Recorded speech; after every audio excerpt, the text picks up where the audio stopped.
warahmatullahi wabarakatuh. Halo sahabat edukasi, apa kabar? Senang sekali berjumpa kembali dengan saya Risma dalam acara Tanya Kesehatan. Gampang lupa, mungkin kita anggap sesuatu yang wajar. Tetapi apabila lupa dalam kondisi yang sangat berat, maka perlu diwaspadai. Karena gejala awal dari penyakit Alzheimer adalah salah satunya gangguan daya ingat. Untuk membahas masalah ini telah hadir bersama saya, yaitu Dr. Suherman, spesialis neurologi, subspesialis NGD konsultan. Sedikit saya sampaikan bahwa beliau adalah salah seorang dokter spesialis saraf terbaik yang dimiliki oleh Rumah Sakit Umum Dr. Zainal Abidin Banda Aceh. Baik, langsung kita sapa. Assalamualaikum, dokter. Waalaikumsalam warahmatullahi wabarakatuh, Mbak Risma. Apa kabar, sehat kan? Sehat, dokter. Sehat kita ya, dok. Alhamdulillah. Dokter, terima kasih, dok, udah datang ke acara ini, dok. Dokter, sebelum kita membahas panjang mengenai deteksi dini penyakit Alzheimer, boleh dok sedikit dijelaskan apa itu penyakit Alzheimer, dok? Oke, baik. Terima kasih semua ya pada pendengar, pada penonton, sahabat edukasi ya, kita sebut sahabat edukasi. Ini bincang-bincang ini sebenarnya enak, ini bincang-bincang kesehatan seperti ini.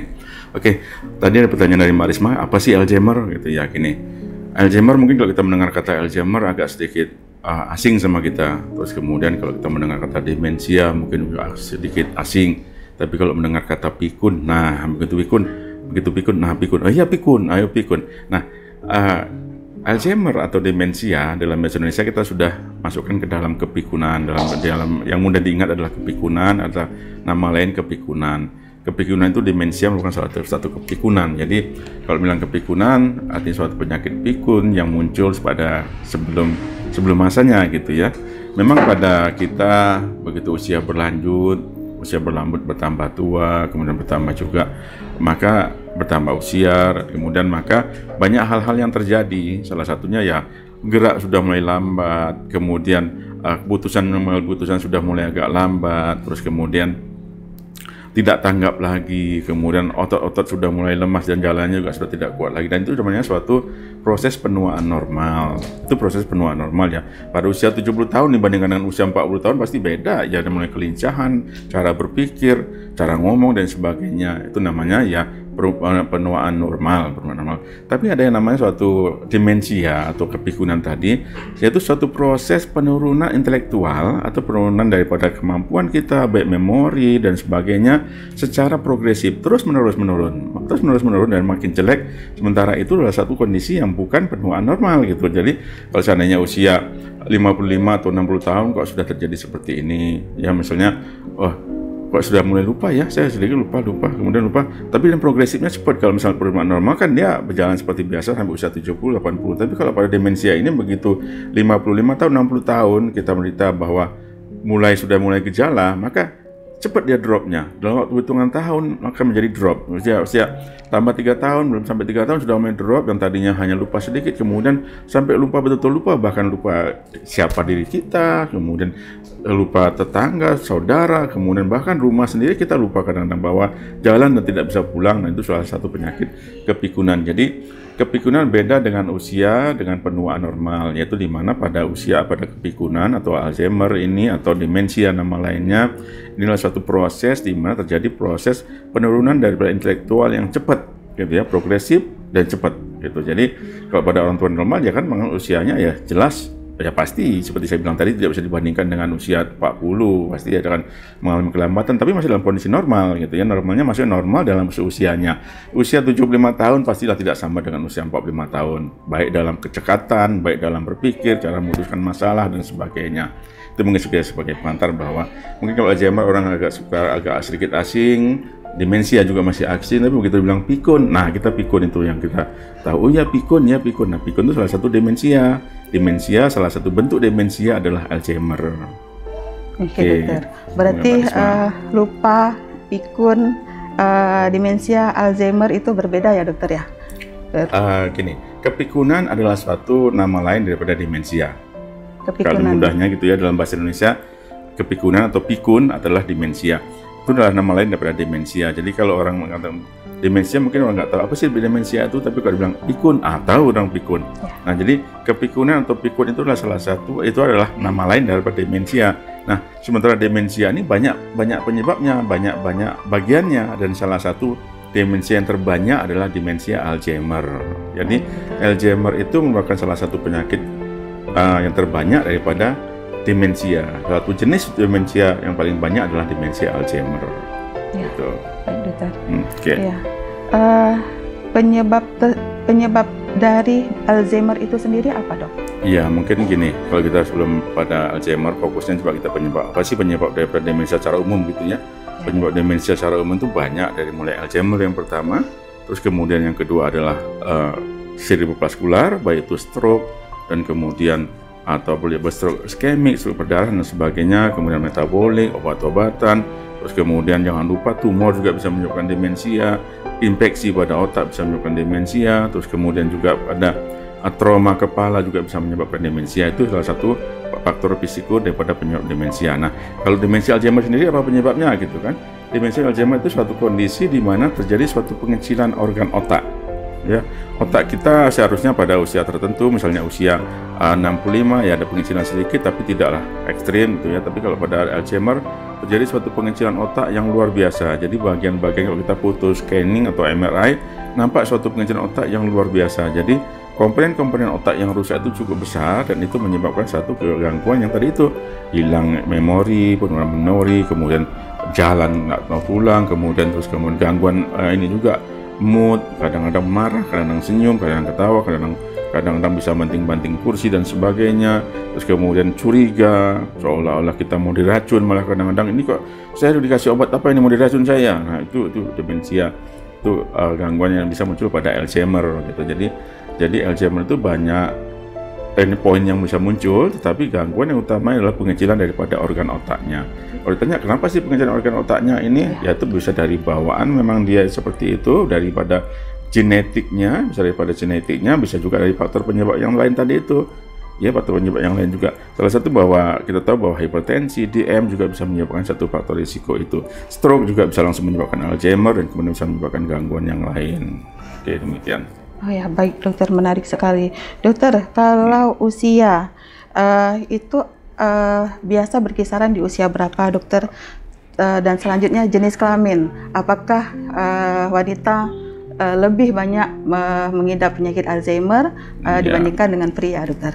Kalau usia rata-rata di atas 65 tahun ya, rata-rata di atas 65 tahun, tapi tidak terbatas.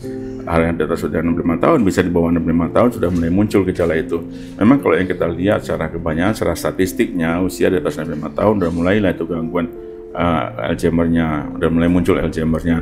Terus kemudian kalau pada laki dan perempuan ada bedanya enggak? Ya, tergantung pada penelitian kita. Misalnya pada satu tempat ini lebih banyak perempuannya, tetapi secara umum hampir sama. Ya, demensia lebih banyak pada pria, terus kemudian pada Alzheimer lebih banyak pada demensia pada pria, ya betul, pada wanita juga lebih banyak Alzheimer-nya. Tapi itu nggak mesti harus seperti itu, nggak mesti harus bahwa, kecuali kalau emang ini misalnya CA prostat hanya pada laki-laki, itu iya memang khusus kan. Kalau ini enggak, ini memang ya tergantung, kadang-kadang lebih banyak pria, kadang-kadang lebih banyak muncul, tergantung data demografi kita, tergantung data penelitian. Misalnya data penelitian dijumlahkan rupanya banyak juga pada tempat ini banyak pria, pada tempat ini banyak. Jadi seimbang lah itu. Saya rasa sepertinya hampir sama lah itu laki dan perempuan. Ya, baik dokter. Dan seterusnya dokter, apakah penyakit ini Alzheimer, apakah bisa disembuhkan, dokter? Nah, kadang-kadang kan gini, kita bertanya Alzheimer, begitu orang tadi Alzheimer, begitu orang pikun, orang demensia, ya karena kita tidak bisa bicara Alzheimer itu atau bicara demensia, karena demensia itu, Alzheimer bukan salah satu bagian daripada jenis demensia. Kadang-kadang orang bertanya, pada demensia ini bisa sembuh nggak sih, gitu ya. Gini, yang kita harapkan adalah, tadi kita sebutkan bahwa dalam definisi bahwa demensia itu penurunan proses intelektual yang cepat secara progresif gitu ya. Jadi usia 65 tahun mulai terserang demensia, begitu tidak berobat usia 66 sudah down sekali, sudah tidak ingat lagi siapa dirinya, tidak ingat lagi siapa lokasi rumahnya dan sebagainya, kemudian mudah marah dan sebagainya, sudah muncul tanda-tanda demensianya, hilang memorinya sangat terganggu dan sebagainya, mudah tiba-tiba nangis dan sebagainya, jalan ke sana jalan ke sini, orang malam tidur dia enggak, bunting-banting meja dan sebagainya, itu muncul gejala itu. Nah kemudian kalau ditanya pada usia berapa itu, ya tergantung pada kapan muncul usia itu. Tapi kalau seandainya bisa sembuh atau tidak, nah sekarang kita bertanya bisa sembuh atau tidak. Paling penting adalah misalnya gini, usia 65 tahun terserang Alzheimer, kita harapkan bahwa ketergantungan dia kepada orang lain, kalau tidak diobatin kan dalam waktu 6 bulan aja sudah mulai tidak bisa ngapa-ngapain, akhirnya tidur aja di tempat tidur, mandi nggak bisa lagi, kemudian makan nggak bisa lagi, nggak bisa sendiri lagi, kemudian semuanya tergantung kepada orang lain. Nah pengobatan Alzheimer, pengobatan demensia adalah pengobatan yang memanfaatkan untuk memperpanjang masa independensinya, memperpanjang masa ketidaktergantungan kepada orang lain gitu ya. Jadi kalau misalnya dengan berobat bisa sampai misalnya serangan 65 tahun mulai muncul, bisa sampai 70, 72 masih belum tergantung sama orang lain. Itu kan udah lumayan sekali. Usia 70 belum tergantung, tapi kalau seandainya tidak berobat dalam hitungan 6 bulan sudah mulai semua tergantung.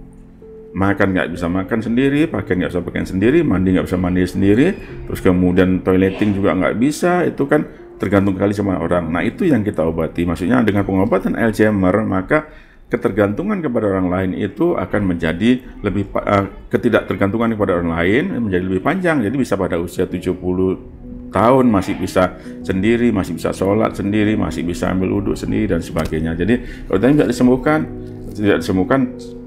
dia kan berjalan dengan perjalanan waktu. Sembuhkan ya tentunya yang kita harapkan kalau sembuh total seperti demam, minum paracetamol kemudian hilang ya tidak, tapi memperpanjang masa keemasan daripada orang-orang tua kita. Misalnya orang tua kita terserang di usia 65 tahun, kita tidak obatin dalam usia 66 tahun sudah di tempat tidur terus tidak bisa ngapa-ngapain. Sementara kalau kita obatin masih bisa, harapan kita ke 70 tahun masih bisa mandiri. Nah itu yang kita harapkan. Jadi kan kita bisa menghidupkan usia tua orang tua kita dengan mengobatin dengan baik Alzheimer ini. Ya dokter, tentang pengobatan tadi dokter, apakah pengobatannya itu langsung di penyakit Alzheimer atau pengobatannya itu misalnya tadi faktor penyebabnya misalnya DM, ataukah DM-nya yang diobatin atau langsung ke Alzheimer-nya dokter? Iya, ini faktor risiko pasti kita harus atasin. Tapi walaupun kita walaupun kita atasin faktor risikonya, dia tidak akan menyembuhkan Alzheimer-nya. Alzheimer sudah terjadi ya kita obatin. Jadi kita obatin Alzheimer-nya juga kita obatin juga faktor risikonya. Jadi faktor risiko seperti DM, hipertensi dan sebagainya itu kita obatin juga, ya baik itu dari mulai gangguan stroke dan sebagainya kita obatin, tapi jangan lupa juga Alzheimer-nya atau kemudian demensianya kita obatin ya, atau pikunya kita obatin. Jadi sejalan dia. Jadi pengobatannya tidak hanya khusus untuk demensia, tapi bukan untuk hanya Alzheimer, tetapi pengobatan-pengobatan yang lain juga kita jalankan supaya itu sinkron. Dan kemudian ya salah satu kalau kita ngobatin faktor risiko misalnya gini, misalnya kita obatin faktor risiko DM, otomatis kan mengurangi terjadi serangan stroke. Kita obatin faktor risiko hipertensinya, otomatis mengurangi stroke. Dan sementara stroke itu sendiri juga bisa mengakibatkan demensia. Jadi seperti itu. Baik dokter, kalau misalnya latihan otak itu seperti apa dokter? Atau bisa juga untuk merupakan pengobatan pada Alzheimer atau seperti apa dokter? Oke, pengobatan kita kembali ke pengobatan. Macam mana cara pengobatan Alzheimer?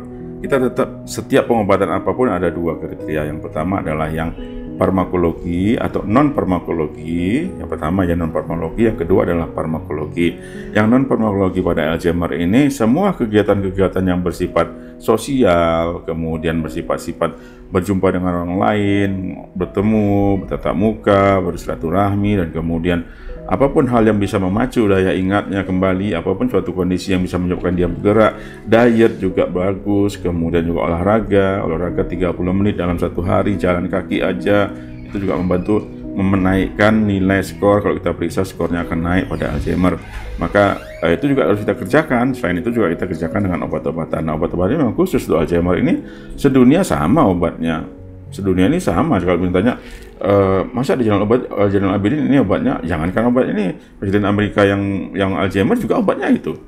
Memang itu. Jadi sedunia kalau obat Alzheimer ini sama. Jadi tinggal ya mudah-mudahan respon tubuh terhadap obat itu bisa bermanfaat lebih baik gitu. Jadi ya yang pertama tadi tetap pengobatan Alzheimer tetap non farmakologi. Misalnya gini, sudah terdiagnosis Alzheimer, ya udah kalau saya mungkin lebih cenderung mengatakan bahwa kalau di luar negeri mungkin dengan musik dan sebagainya, tapi kalau kita ya karena kita syariah ya ulang-ulang aja ayat-ayat pendek itu, ayat-ayat pendek kita ulang-ulang dengan itu kita menggunakan memori kita untuk merecall kembali. Jadi ayat pendek, kalau memang di luar negeri sana katanya nyanyi, ya kita tidaklah, seperti ya kita punya kita syariah, saya rasa kita dengan menghafal ayat pendek itu membantu gitu ya. Jadi ya pertama tadi selain obat juga dibantu dengan yang lain. Terus kemudian ada yang namanya senam otak, brain gym, itu juga bagus, membantu.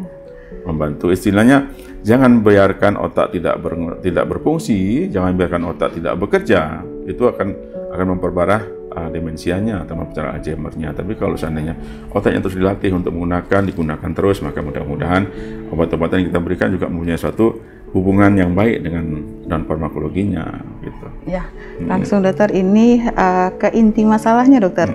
Bagaimana dok mendeteksi dini terhadap penyakit Alzheimer itu sendiri dokter? Oke, deteksi dini kadangkala pada Alzheimer ini atau pada demensia, biasanya orang yang sudah menderita Alzheimer dia tidak tahu kalau dia sakit. Dia tidak tahu kalau dia sakit. Yang tahu biasanya keluarganya. Loh, Bapak kok jadi sekarang seperti ini ya? Bapak kok jadi aneh sekarang seperti ini? Pakai baju terbalik, kemudian pakai baju kancingnya di atas satu, di bawah satu, kemudian pakai celana, pakai sarung, pakai sarung dulu baru pakai celana panjang di luar. Loh kok aneh gitu ya. Jadi biasanya itu terdeteksi tahuannya orang yang di rumah, yang caregivernya, orang yang merawatnya. Tapi kalau emang kita care, kita mulai biasanya diikuti dengan oleh gangguan tadi itu mudah lupa, terus kemudian lupa terhadap hal yang baru. Ingat tuh, bukan mudah lupa terhadap yang lama. Biasanya kalau hal lama itu malah pada Alzheimer tidak terganggu. Misalnya, Bapak masih, misalnya ada pasien dibawa ke kita, dokter, ini Bapak luar biasa kok ingatannya SMP-nya, SMA-nya dulu masih ingat. Ya betul, pada tahap-tahap awal yang terganggu adalah bukan ingatan jangka panjang, tetapi ingatan jangka pendeknya yang pertama terganggu. Apa yang dibilang hari ini, besok udah dia lupa. Apa yang dibilang tadi, begitu kita tanya, Bapak tadi ngomong apa? Nggak tahu, saya lupa ngomong apa. Terus kemudian, janji dia hari ini, saya janji ya, saya jam 10 datang, dia lupa janji. Jadi hal-hal kecil seperti itu. Terus kemudian, yang dulu dia seorang koki, seorang tukang masak, begitu disuruh masak, Pak coba masak rendang, dia nggak tahu lagi, bumbunya nggak tahu lagi, apa-apa nggak ada lagi. Semua gangguan kehidupan pribadinya, kehidupan yang sehari-hari yang dikerjakan semua terganggu, ya. Itu yang muncul pada gangguan demensia. Nah, kalau seperti itu apa sih langkah kita? Ya di Zainal Abidin kita punya klinik memori. Mudah-mudahan dengan klinik memori kita bisa men-screening kondisi-kondisi itu, bisa men-screening kondisi itu bahwa oh ini demensia, oh ini bukan gitu. Dokter, jadi kalau berbicara tadi masalah lupa dok, ini mungkin seusia saya misalnya lupa barusan taruh HP di mana ya? Itu apakah gejala awal dari Alzheimer dokter? Ya gini, kita manusia pasti kadang-kadang lupa, tapi lupa kita itu pada penderita Alzheimer beda dengan kalau kita kan lupa begitu kita ingat-ingat, oh iya, misalnya tadi di mana saya taruh, oh iya saya ingat-ingat saya pulang tadi saya taruhkan di atas meja, kemudian lupa saya taruh. Nah, pada satu saat kita akan mengingat kembali. Tapi kalau pada penderita Alzheimer, lupa, ya udah lupa. Diingatin juga nggak ingat lagi, gitu. Lupa ya sudah lupa, betul-betul lupa dia taruh sesuatu, lupa. Terus kemudian pada Alzheimer ada yang khas sekali kadang-kadang menempatkan barang tidak pada tempatnya. Misalnya dia kunci pintu, begitu dia kunci pintu masukkan ke kulkas pintunya. Kemudian dia simpan pisau, dia simpan piring di lemari pakaian. Nah, itu tuh khas bisa muncul pada penderita Alzheimer. Jadi ya hal-hal seperti itu, hal-hal yang aneh dalam bentuk tingkah laku, dalam memori atau dalam satu kejadian sehari-hari itu kita harus juga monitor dari keluarganya. Jadi sangat berharga. Jadi biasanya kalau dokter spesialis saraf yang berhubungan dengan memeriksa Alzheimer ini sedikit banyak bertanya gimana sih tentang ininya, gimana tentang kehidupannya, gimana. Karena biasanya kalau orangnya itu kalau sudah Alzheimer, dia nggak merasa sakit. Dia nggak merasa sakit, begitu dibawa ngapain saya bawa ke sana. Tapi yang di rumah ini tahu. Gitu. Tapi kalau pada yang awal-awal sebenarnya kita tahu. Begitu kita sudah mulai, saya kok mulai gini ya.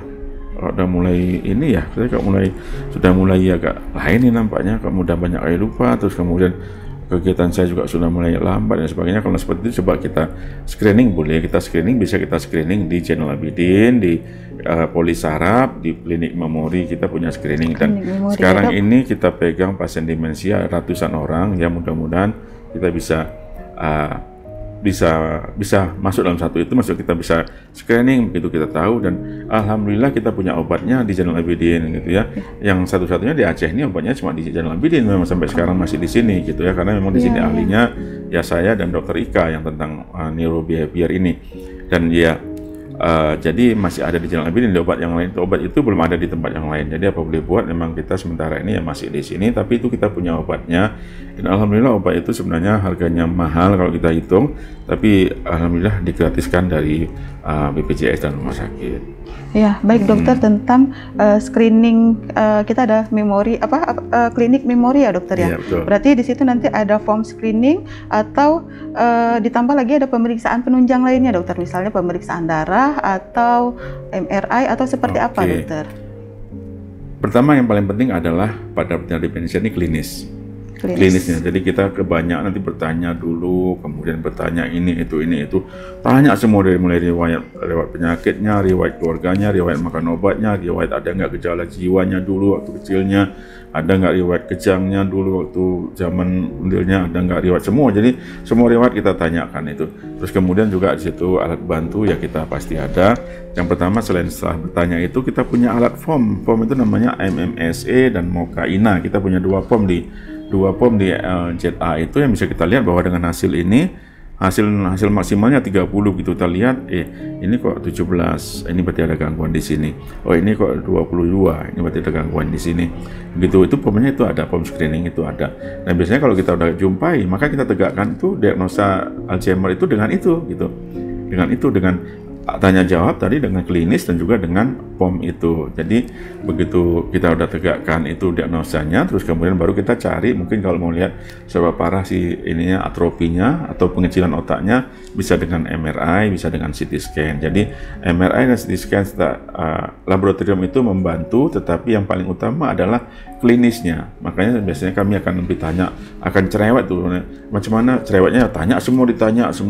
Ini kok ditanya sih dokter tuh, kok tanya ini, ditanya semua, ditanya. Memang iya, karena kita harus menanyakan riwayat ini pada ada nggak sepupu yang seperti ini. Mungkin kalau adiknya tidak, abangnya tidak, kakaknya tidak, tapi sepupunya iya, atau kakeknya iya, atau neneknya iya. Nah, genetik itu juga kita harus betul-betul perhatikan. Baik dokter, apabila ada seseorang yang bergejala dari penyakit Alzheimer ini, itu ingin memeriksakan diri itu kemana dokter? Harus datang gitu, atau ingin memeriksakan diri kemana harus perginya gitu dok? Baik. Pertama begini, kita melihat bahwa kita atau ayah atau ibu kita merasa bahwa ada perbedaan, ada perubahan, maka perubahan dalam bidang memori, tingkah laku, kemudian hal-hal yang aneh, misalnya meletakkan barang di mana-mana, terus kemudian sudah mulai tidak bisa mandi, toiletingnya tidak bisa lagi, buang air besar juga sudah tidak, mandi juga inisiatif untuk mandi kurang, dan kemudian mengambil keputusan juga mulai kurang. Maka begitu ini ngambil keputusan, Bapak begitu ada masalah kok lama kali ngambil keputusan, itu juga kita mulai harus waspada itu ya. Jadi kalau seperti itu boleh ke klinik kita, maksudnya kita bisa lakukan datang ya, misalnya itu terdiagnosis atau sudah kira-kira merasakan bahwa ada gangguan yang menjurus ke arah itu, boleh datang ke klinik kita, di klinik memori di ruang saraf kita. Itu setiap hari ada. Polisaraf ya dokter? Polisaraf ya, jadi kita bisa mengobati dan juga men-screening di situ. Jadi obat sekalian juga ada di situ, dan kemudian screening juga ada di situ. Jadi di Polisaraf, di klinik memori itu di dalam klinik, di dalam Polisaraf, di kamar ujungnya itu ada namanya klinik memori.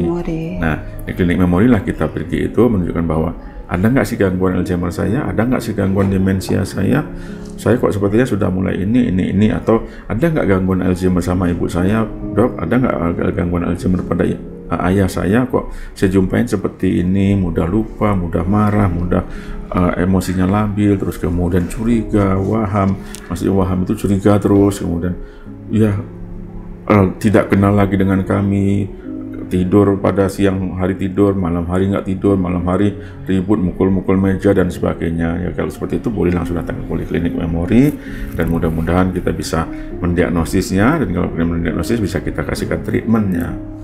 Baik dokter, menarik sekali. Dokter, dan yang terakhir dok, himbauan dari dokter agar terhindar dari Alzheimer dokter. Tetap kalau terhindar dari Alzheimer, penyakit apa saja? Yang pertama yang dekat kepada Allah, kemudian makan teratur, olahraga teratur, makan cukup gizi, vitamin, istirahat dan sebagainya, itu merupakan suatu lifestyle yang itu juga mempengaruhi terhadap Alzheimer. Tapi yang paling penting di situ ada satu kalimat yang menarik, yaitu jangan maklum terhadap pikun, gitu ya. Ini udah usia 65 tahun, ya udahlah seperti ini. Nah, itu maklum artinya, padahal itu bisa kita perbaiki, padahal itu bisa kita sembuhkan.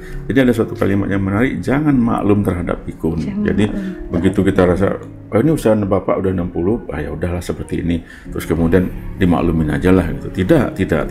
Ada masa pengobatan yang harus kita kerjakan yang membuat masa ibu itu masih bisa menimang cucu dan sebagainya, yang memperpanjang ketergantungan kepada orang lain. Jadi kalimat yang terakhir itulah jangan maklum terhadap pikun. Maksudnya jangan menganggap bahwa aja udahlah memang seperti ini, usia 65 tahun seperti ini, apalagi mau diharap, usia 70 tahun memang seperti ini, apalagi yang diharap. Jangan maklum, maksudnya jangan maklum terhadap pikun, karena pikun itu adalah suatu penyakit, dan suatu penyakit insya Allah tidak akan diturunkan suatu penyakit tanpa pengobatnya, kan? Kan itu seperti firman Allah kan seperti itu, tidak diturunkan suatu penyakit tanpa obatnya. Jadi ada obatnya, yang mudah-mudahan bisa berjodoh dengan obatnya.